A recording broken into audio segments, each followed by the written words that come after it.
go to Google Chrome,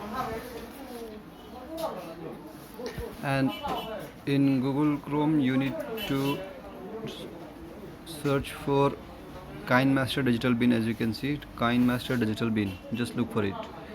And then this is the first web, that www.digitalbin.com, KineMaster APK download latest version video editor. Touch on this and then scroll down a bit and then look for this go download page. So touch here,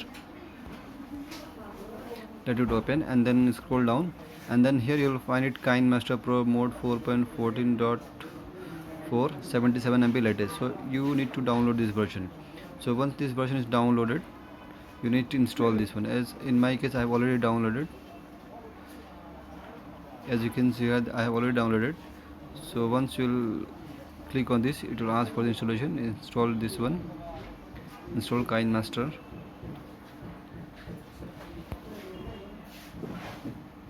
As it is installing, then click on open.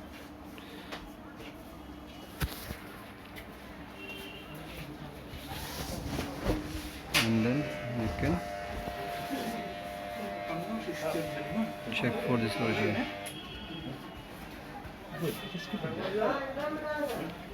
This is the correct version, okay?